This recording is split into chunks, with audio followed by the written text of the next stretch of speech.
for Red Purple Law, and I think that's gonna be the biggest winner or the overall winner from the tournament. That's my prediction, at least. I hope to be proven wrong. Okay, so my prediction was correct, not once but twice this weekend. So if you don't know, over the past weekend, there were 3 major events that happened for the OP-08 metagame. It was the Hiroshima, Japan's championship event, it was the Singapore Grand Asia Open, as well as the Philippines Grand Asia Open. Now, the Philippines Grand Asia Open has their top 16 players decided already, but the event's not concluded due to some delays on the organizer side. So we don't know who's the overall winner of that. But we do know the winner of the Japan CS and Singapore Grand Asia Open, and no surprise, we're talking about the best deck in the format right now. It's Red Purple Law. And we're gonna go through all the tournament results, all the different leaders that made an appearance in top 16 and top 8 respectively for the all of the tournaments essentially. And then we're gonna go over the deck list of the winner for the Japan CS for Red Purple Law. So sit back, relax, and let's just talk about the leaders that topped over the previous weekend. Let's go. Alright, we're gonna start with the Japan Championship event first. Shout out to RJ Jacinto for posting it online. I kept track of it on my notebook, but it's easier to show you guys this way.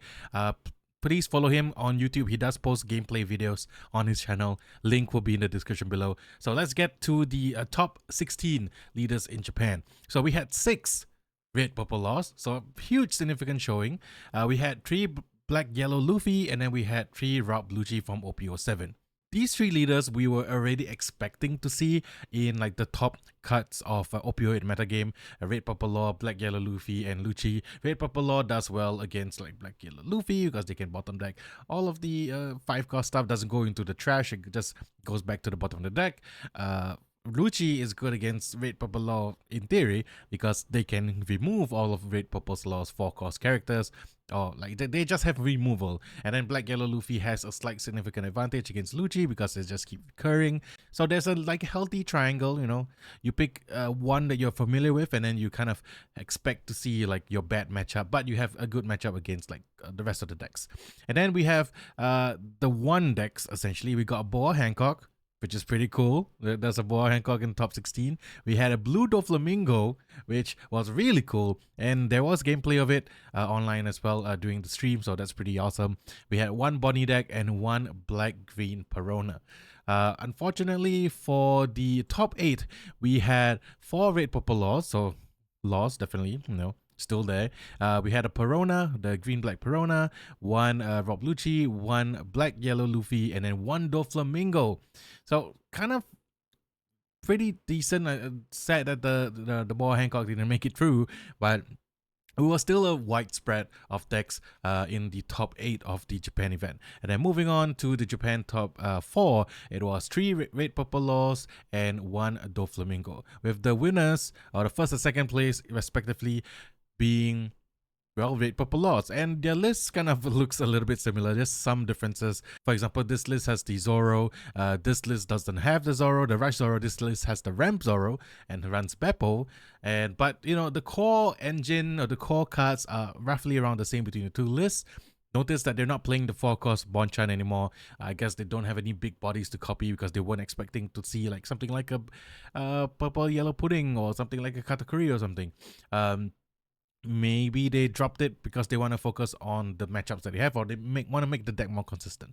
But we'll talk about the Red Purple Law deck list in a little bit. But before that, we will go into the Singapore Grand Asia Open event breakdown. I'll do a video on Grand Asia Open specifically because I did like film a little bit. So I'll talk about my experience then. But congratulations to all the players. It was a really fun event, really smooth.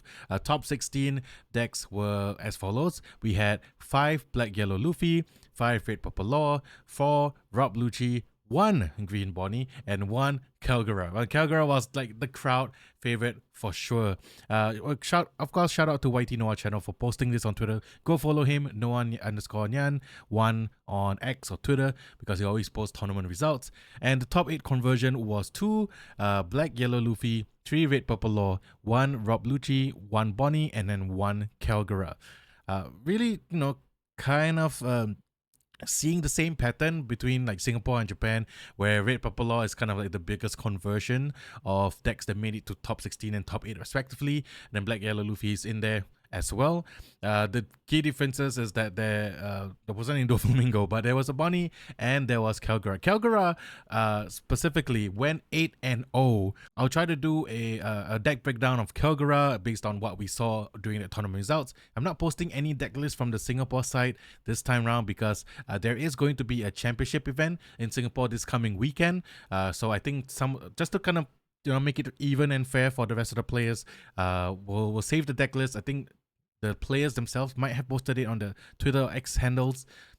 If you know how to find them, you can find them. But if not, we'll wait for like the next weekend before we make another updated video about this.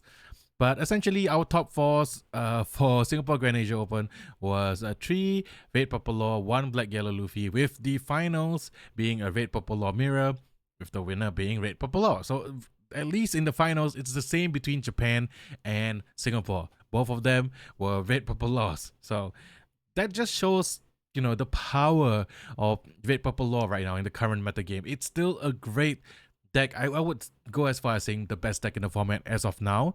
And like I said, in like the previous like OP-08 meta video, I was expecting red purple law to win. I didn't expect red purple law to win twice. So there you go. We'll now go into the Philippines Grand Asia Open. Shout out to Noah for posting this. Shout out to RJ Jacinto as well for all the information from the event itself. Unfortunately, there was some delays. The tournament, it hasn't finished, but it was the top card was postponed to a later date. So credits to Yards as well for giving the information to Noah. So the top 16 are as follows: 4 red purple laws, so a little bit less, because compared to the rest. We had 3 kategories. Let's go Philippines. Katakuri.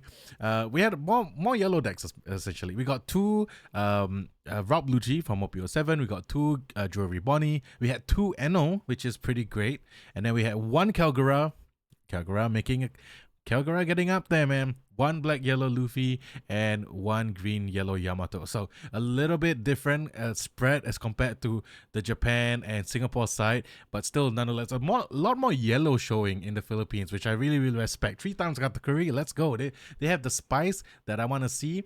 I really want to see like the kata decks, like the deck list for it. I can assume that it's good against stuff like Rob Lucci, because Rob Lucci has a hard time to deal with like 10 cost mom or like 7 cost mom, like bigger stuff.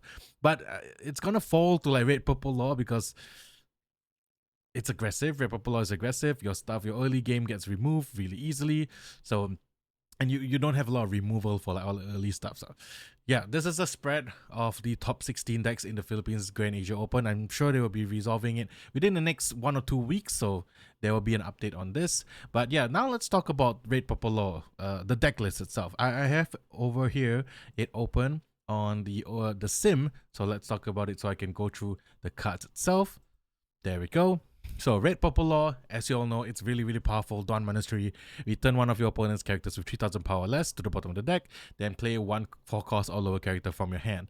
So red purple law does it all. It remove something on your opponent's side of the field, and you get to play out something for free essentially, or at least for Dawn -3. And the deck is kind of broken down into like the aggressive stuff and then the stuff that you get to use to get your Dawns back. And then it's split also to your power reducers and like things that get you card advantage. So we start with the power reducers. We know Otama is in here. We know Race Max is in here. We know Gordon is in here. But I wish this didn't have to happen, man. Race Max was supposed to be the functional reprint of Gordon, and now we found a deck that uses all 8. So you doesn't matter if it's reprint, you still need to get like 4 Gordons, which at this point it's kind of getting up there in price. It's crazy, but all right, I digress. So these are your main power reducers, of course, because it's 1 cost, it's efficient. Just drop it down, reduce something that's 6000 power to 3000, and then you can bottom deck. So the magic number against like red purple law is actually 7000. If you have something that's 7k or more, then the red purple law player has to dedicate more resources. That means like either a combination of Otama and Race Max, Gordon, to reduce from like 7k or 8k down to a 3k amount and then bottom decking it. So yeah, that's the kind of key against red purple law. Of course, Lucci does well against this deck because he can just remove all of the like the Zoros, the Reijus and all of that, and then like Calgara, for example, does really well against Red Purple Law because the vanilla Calgara, it's 6 cost 8,000 power. The 5 cost Wiper is 5 cost 7,000 power. So it's really, really powerful. Other key cards right now in this is, of course, the addition of Charlotte Pudding. This is your great turn 3 if you're going first, or even if you're going second, your first like character that you put down, because it essentially is a smaller version of Eustace Kate, except the Dawn comes back as arrested, but still it gets you some Dawn back, which is really, really good. You have Black Maria for the turns that you want to go and recover back your Dawn to kind of match your opponents, because you get 5 Dawns, and then at the end of your turn, return Dawn cards from your field to the Dawn deck until the number of Dawn cards on your field is equal to the number on your opponent's field. So if you're facing against something like a Katakuri or Rob Lucci, you can, be very aggressive with your Dawn minus ability, and then Black Maria gets it back, and then you can match Dawn at the end of the turn. It's really, really good. Then the cards that you're bringing out with Law's ability is, of course, stuff like Shachi and Penguin. For this is kind of like a mainstay used. The older version of Red Purple Law has used this as well. If you have 3 on play, if there are 3 or less Dawns on your field, you add 2 Dawns for your Dawn deck as rested, so you get to ramp back up to a comfortable amount. You ramp by 2. And then you also have this Zoro. This is the second place version, and I've seen a lot of Zoros being introduced back to Red Purple Law because it's great against Black Yellow Luffy in a way, because you want to pressure not only the cards in your hand, but you want to pressure their life once they are at that 1 life after they played like their 5 cost Sabo or something from the life. So having additional like characters with Rush is really good because you can pressure life. This is also good against the Mirror because you can just start swimming, you can just start swinging and chipping into the opposing Red Purple Law's life. This Trafalgar Law blocker, as you know, Dawn -1. If your opponent has 7 more cards in hand, you may trash 2 cards from their hand. This is great against Black Yellow Luffy, maybe even a little bit of Rob Lucci. Just getting all those big size hands, those decks that love to have multiple cards in their hands, just chip it, get away 2 cards and reduce it, so that's an acceptable amount. The most important card of this deck, and the deck doesn't work if you don't see this card, is none other than Vinsmoke Reiju. 100% hands down, this card's the most important card in this deck, because this lets you keep the gas going. If you don't see Reiju, you're gonna run out of cards. You're gonna run out of a lot of cards because you're playing like a Gordon, you're playing like your Pudding, and then your Dawn Ministry, and then you're playing something else. You're gonna expend like 3 cards in a turn essentially. And then if you have Reiju, you can draw 2 cards, which is really, really powerful. And you can play this out as well with Law's ability. So very, very powerful stuff. Of course, the other 4 cards aggressive to kind of end your games. I've seen a lot of double Kid and Killer attacks during the tournament, during the entire Grand Asia Open. There were a lot of Red Purple Laws that lost because of double Kid and Killers attacks. So this card is definitely a mainstay in Red Purple Law. Just having Rush and making your opponent to have 2 or less life cards and gaining 2,000 power means you're swinging for at least 7,000 when in the later half of the game, which is why they are playing like something like Zoro to like just be aggressive and then just start swinging and then chipping away at their life so that they can turn on Kid and Killer as fast as they can. The rounding out the top end of the cards, which is not really a top end, it's just the 5 cost and the 6 cost, is Eustace Kate, which functionally is a way for you to get your Dawns back so you can go for bigger attacks, and it's a blocker. And then Queen for the card draw, and it's a blocker to kind of protect yourself against opposing Red Purple Laws or even against like big attacks from like Calgara or something. And then rounding it up with your 2k counter Sanji, where you can even play it out with Red Purple Law's ability as long as you have 2 or more fewer Dawn than your opponent, because Sanji will be costing 3 in your hand. And it's a blocker, so you can use it even to attack or to block. And that's about it. It's very, this Red Purple Law list is very efficient. Then the winning list, instead of running this Rush Zoro, runs the Ramp Zoro, and also it runs the Beppo for extra ramp. That essentially the rest of the cards are essentially the same. So yeah, Red Purple Law, definitely the best deck in the format right now, just because of how efficient it is. It has answers to a lot of things in the metagame. Of course, it has card draw, it has ways to hand disrupt, it has ramp, it has a lot of ramp, and it has aggressive rush characters to end the game. Man, this deck is so sweet. I mean, like, seeing it in action during like the entire event on the Singapore Grand Asia Open, you can really see the power of this deck. And you can also see how badly it falls when you're facing against stuff like Calgara, which I'm excited to do a video on because it's really a powerful deck. I can't wait to talk about it. I think Kadi Kaizoku made a video about it. You can watch it there. I'll do another video talking about it.